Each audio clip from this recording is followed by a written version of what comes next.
जी में रही तब तक मन में सोचती रही मैं क्या सेवा करूं। सबसे पूछा, गुसाई जी ने कहा कि हमारे यहाँ तो बहुत सेवक हैं, हमें आवश्यकता नहीं है। और भाई सब सेवक पुरुष हैं, अब तुम स्त्री हो, तुम आकर के सेवा करोगी, फिर पुरुष स्त्री कहीं कोई उनके मन में भाव ना आवे, तुम्हारे मन में कोई भाव ना आवे, और तुम्हारी सुरक्षा की भी जिम्मेवारी लेनी पड़ेगी, राजकुमारी हो, हम कैसे कोई सेवा बता दें मंदिर में।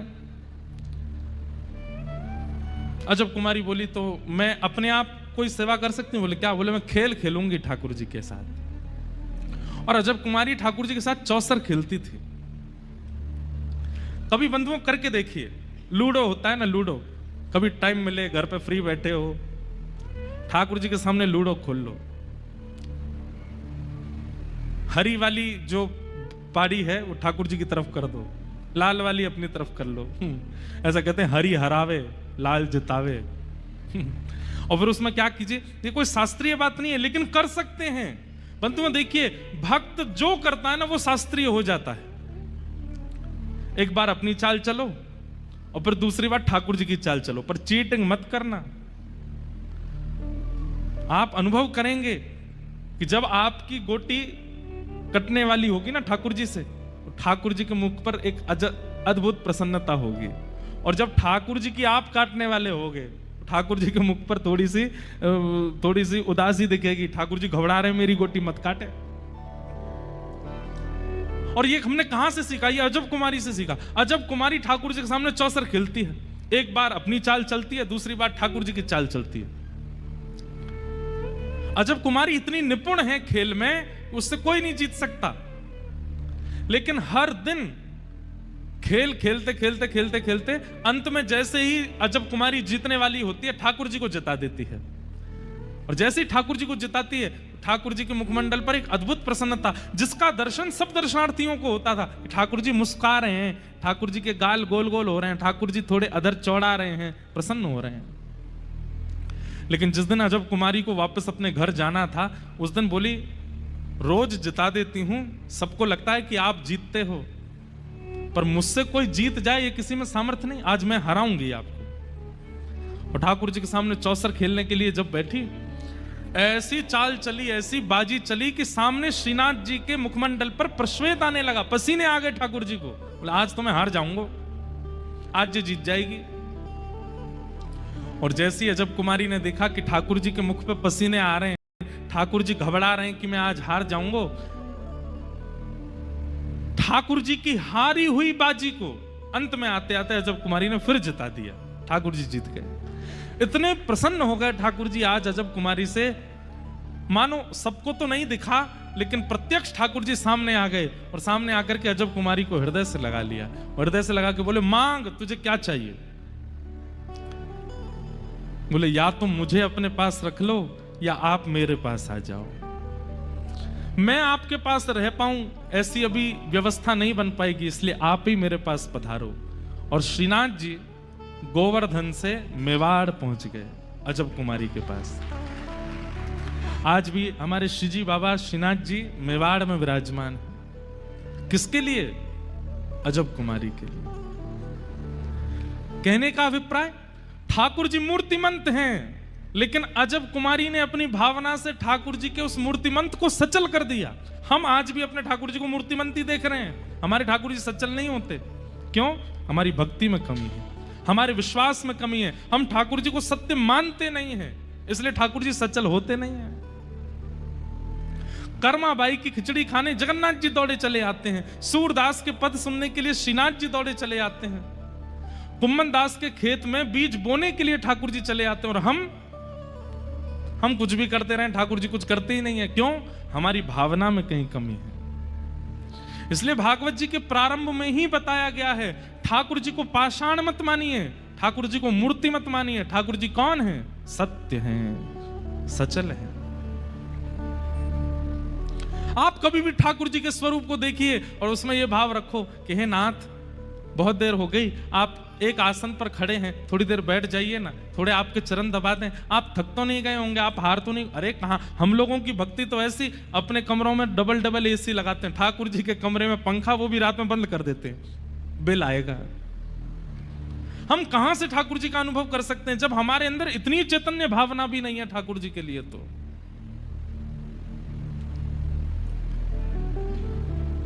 अपना ध्यान बाद में रखे, ठाकुर जी का पहले रखे, उसी को अनुभव कराते हैं ठाकुर जी। घर में शादी ब्याह आ जाती है तो हम ठाकुर जी को 4 दिन तक केवल चना चनौरी और बादाम पे ही रखते हैं। हमारे घर में उत्सव आता है, व्रत होता है ठाकुर जी का। ठाकुर जी हो के भैया 2 दिन के लिए ये कहीं घूम में जा रहा है, केवल बादाम पर छोड़ जाएगा मुझको। ऐसा व्रत तो दुनिया में कोई नहीं करता जैसा ठाकुर जी करते हैं। कई घरों में ऐसा नहीं करना है। ठाकुर जी को सत्य मानिए, उनके प्रति सत्य की भावना रखो। ठाकुर जी सचल है। दूसरा, ठाकुर जी कौन है? चैतन्य है। सत्य भावना रखोगे तो ठाकुर जी चैतन्य हो जाएंगे।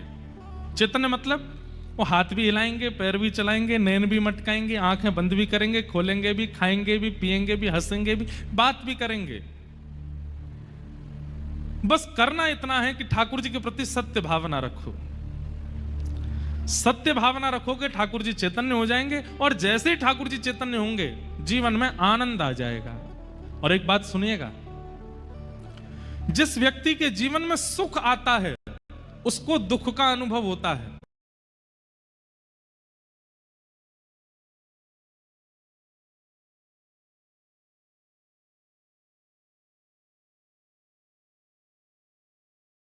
लक्षण है, और पुण्यात्मा व्यक्ति का भी लक्षण है कि वो शिकायतें प्रस्तुत नहीं करता। अगर वो प्रेम करता है तो, और जिससे प्रेम करता है उससे शिकायतें नहीं करता। इसलिए हमारी प्रार्थना है ठाकुर जी से अति शिकायतें नहीं। जल पी लो भैया, शिकायतें नहीं। तापत्रय विनाशाय श्री कृष्णाय वयं नमः। ऐसे सब प्रकार के तापों का उपशमन करने वाले, पूरे जीवन को प्रसाद रूप में हमें प्रदान करने वाले श्री कृष्ण को हम बारंबार प्रणाम करते हैं, वंदन करते हैं।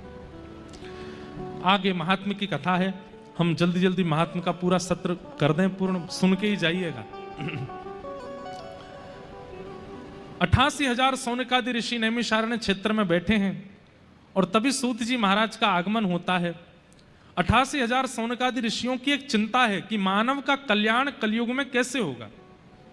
बंधुओं, एक प्रश्न हम हर कथा में कहते हैं, बहुत ध्यान से सुनिएगा, इधर देखो सब लोग। कल्याण शब्द सब जानते हैं, पर वास्तव में मानव कल्याण कहते किसको है? हमारा कल्याण किस में है? कभी विचार किया? मेरा कल्याण किस में होगा? मैं ऐसा क्या करूं जिससे मेरा कल्याण हो?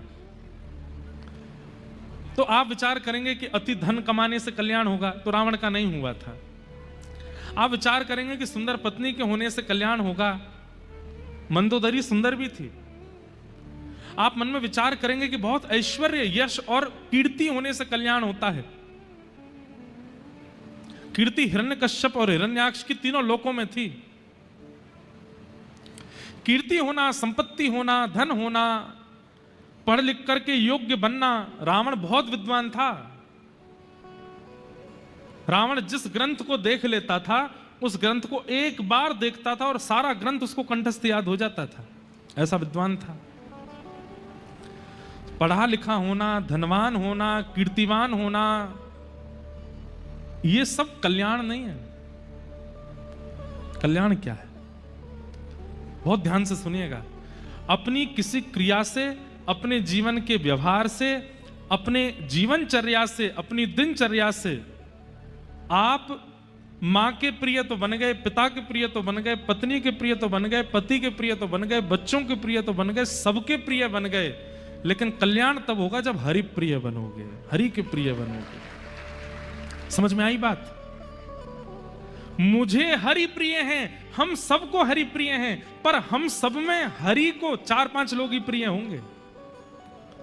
यहां जितने बैठे हैं, मुझसे लेके पीछे तक, हम हजारों हैं और हम सबको हरि प्रिय हैं, पर हम सब में हरि को कौन प्रिय है? ये गिनती के 4-5 ही होंगे, और 4-5 भी ज्यादा बोल रहा हूं, 1 या 2 ही होंगे।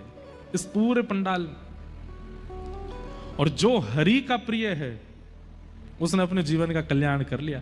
फिर तो महाराज पहाड़ से फेंक दो तो भी प्रहलाद नहीं मरेगा, हाथियों से कुचलवा दो तो भी प्रहलाद का बाल बांका नहीं हो सकता, विष का प्याला मीरा को पिला दो तो भी अमृत बन जाएगा, सूरदास के नेत्र छीन लो तब भी वो पूरे विश्व को दिखा देगा, कालिदास की जीभ काट दो फिर भी उसके छंद, उसकी वाणी पूरे विश्व को ज्ञान दे देगी। क्यों? क्योंकि वो हरि प्रिय बन गए, हरि के प्रिय। हमारे आचार्य चरण, जिस परंपरा में हमारी दीक्षा है, श्रीमद रामानुजाचार्य जी महाराज, वो कैसे हरि प्रिय थे। आज जो माताएं यहां पर नृत्य कर रही थी कथा के प्रारंभ में, उसमें जो पद गाया गया वैसे तो वो बहुत प्रसिद्ध पद है, हेरी सखी मंगल गाओ री, धरती अंबर सजाओ री। वो पद भक्तमाल कथा में गाया गया था। क्यों गाया गया था पता है? हमेशा उस पद का गायन कब होता है? जब घर पर गुरु आते हैं, जब घर पर ठाकुर जी आते हैं तो घर के लोग उस पद को गाते हैं। पर आप आश्चर्य करेंगे, वो पद हमने कथा में पता किन के भाव से गाया? आचार्य चरण, भक्त आया है तब ठाकुर जी गा रहे हैं, हेरी सखी मंगल गाओ री, धरती अंबर। कथा बहुत सुंदर है कि दक्षिण भारत में एक स्थान है जिसका नाम है श्रीरंगम। क्या नाम है? पीलू। श्रीरंगम। श्रीरंगम में भगवान पौढ़ानाथ विराजमान है, ऐसे शेष शैया पर पौड़े हैं। और वहां एक आचार्य चरण विराजते थे जिनका नाम था श्री यामुनाचार्य जी। क्या नाम था? यामुनाचार्य। और दक्षिण में एक स्थान है कांचीपुरम, वहां कांचीपुरम में विराजमान थे श्री रामानुजाचार्य।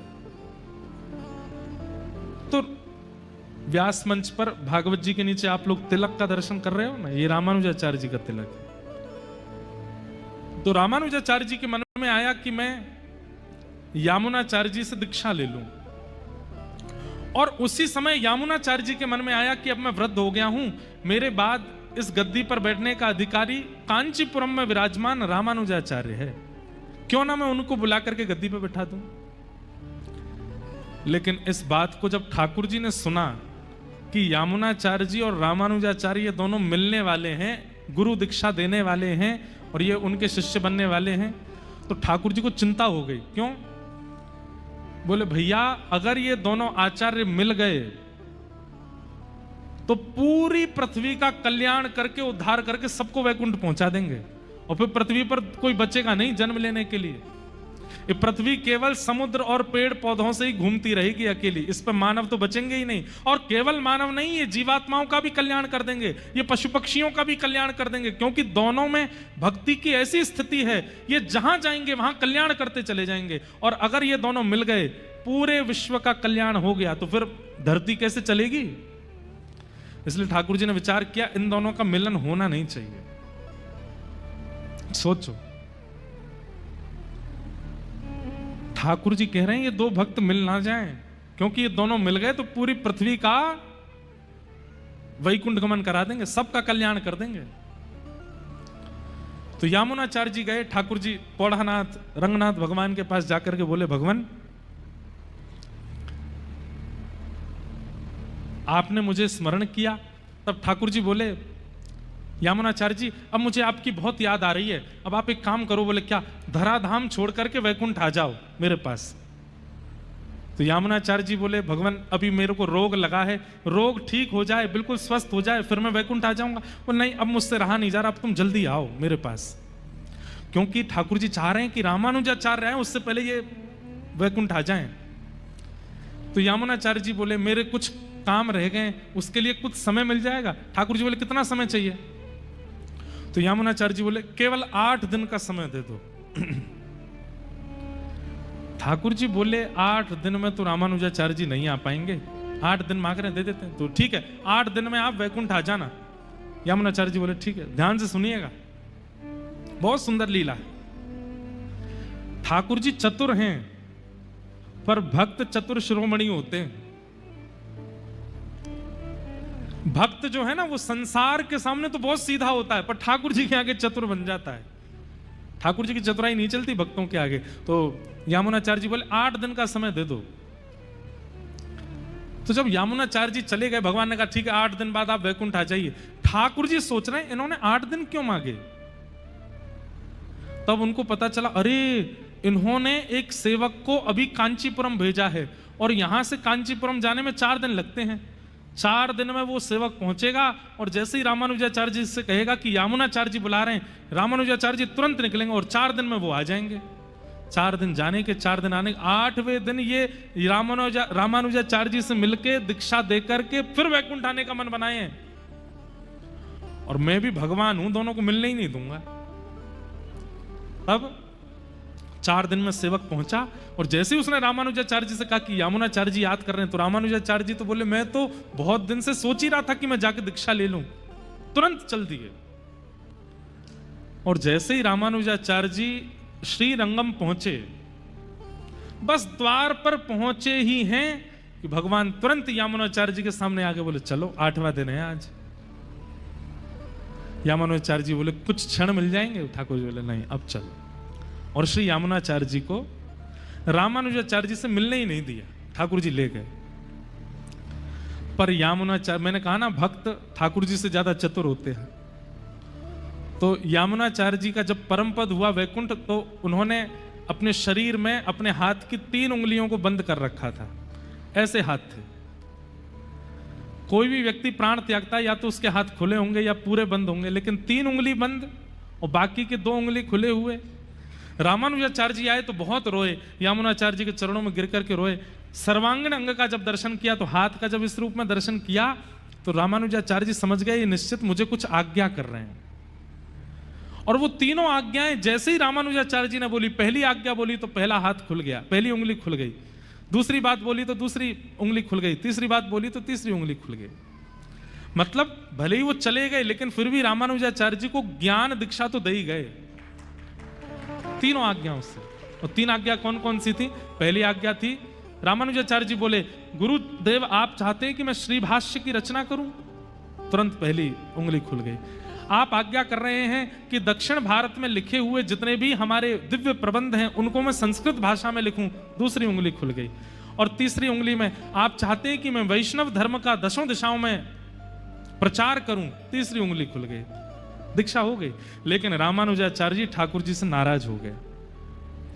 आपने मुझे मेरे गुरुदेव से मिलने नहीं दिया, अब मैं जीवन में यहां कभी नहीं आऊंगा। और ऐसा